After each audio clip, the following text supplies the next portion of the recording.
ஓர் ஆற்றங்கரை அருகே சிறு குடிசை ஒன்றை கட்டிக்கொண்டு அதில் பால்காரி ஒருத்தி வசித்து வந்தாள். அவளிடம் சில பசுக்கள் இருந்தன. அவற்றிலிருந்து கிடைக்கும் பாலை அடுத்த ஊரில் விற்று அதனால் கிடைக்கும் சின்ன வருவாயில் அவள் வாழ்ந்து வந்தாள். அந்த ஆற்றின் மறுகரையில் ஒரு கோயில் இருந்தது. அந்த கோயில் குருக்கள் சுவாமி அபிஷேகத்திற்காக நாள்தோறும் பால் கொண்டு வந்து கொடுக்குமாறு அந்த பால்காரியிடம் கூறியிருந்தார்.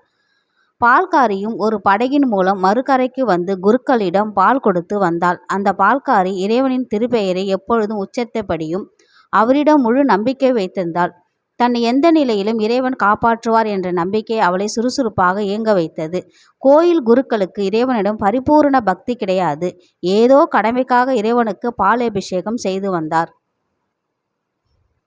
ஆனால் மற்றவர்களுக்கு அறிவுரை கூறுவதில் வல்லவராக இருந்தார். ஒரு முறை படகுக்காரன் தாமதம் செய்ததனால் அவள் குறிப்பிட்ட நேரத்திற்கு பால் கொண்டு வந்து கோவில் குருக்களிடம் கொடுக்க முடியவில்லை. குறித்த நேரத்திற்கு அவள் பால் கொண்டு வந்து கொடுக்காததால் கோயில் குருக்கள் அவள் மேல் கோபப்பட்டு ஏன் தாமதம் என்று கேட்டார். அதற்கு அந்த பால்காரி படகுக்காரன் தாமதமாக வந்து படகை எடுத்ததால் தான் தாமதம் ஆயிற்று என்றாள்.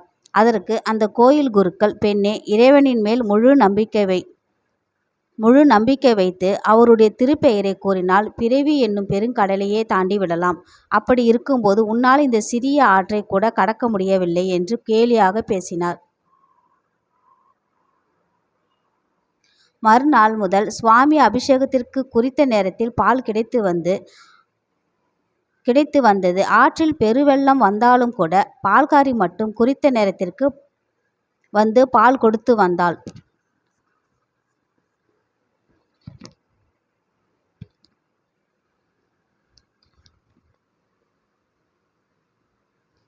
இது கோவில் குருக்களுக்கு ஆச்சரியத்தை அளித்தது. அவர் பால்காரியை பார்த்து, பெண்ணை, ஆற்றில் வெள்ளம் பெருக்கெடுத்து ஓடினாலும் கூட அபிஷேக பாலை குறித்த நேரத்தில் கொண்டு வந்து கொடுத்து விடுகிறாயே, இது எப்படி என்று கேட்டார். அதற்கு அந்த பால்காரி, சுவாமியே, நீங்கள் கூறியபடியே இறைவன் மேல் முழு நம்பிக்கை வைத்து அவருடைய திருப்பெயரை சொல்லிக்கொண்டே ஆற்றில் கடந்து வருகிறேன் என்றாள். தான் விளையாட்டாக சொன்னதை பால்காரி கடைபிடிக்கிறாள் என்று எண்ணிய அவர், இறை நம்பிக்கையாவது அவளை காப்பாற்றுவதாவது என்று சந்தேகப்பட்டு அந்த பால்காரியை பின்தொடர்ந்து வந்தார். நீ எவ்வாறு ஆற்றை கடந்து வருகிறாய் என்பதை எனக்கு காட்டுவாயா என்றார். பால்காரி அவரை அழைத்து கொண்டு ஆற்றங்கரைக்கு சென்றார். இறைவன் மேல் முழு நம்பிக்கை வைத்து இறைவனுடைய திருப்பெயரை சொல்லிக்கொண்டே ஆற்றின் மேல் நடக்க சென்றார்.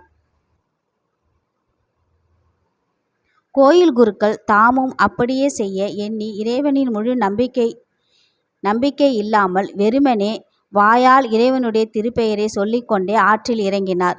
அவ்வளவுதான், அவர் நீருக்குள் மூழ்கினார். உடனே பால்காரி வந்து அவரை காப்பாற்றி கரை சேர்த்தார்.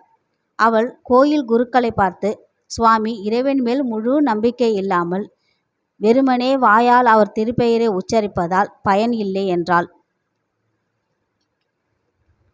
கோயில் குருக்கள் தலை குனிந்தார்.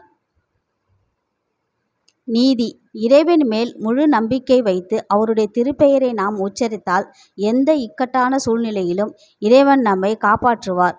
எனவே நாம் இறைவன் மேல் நம் முழு நம்பிக்கையை வைப்போம்.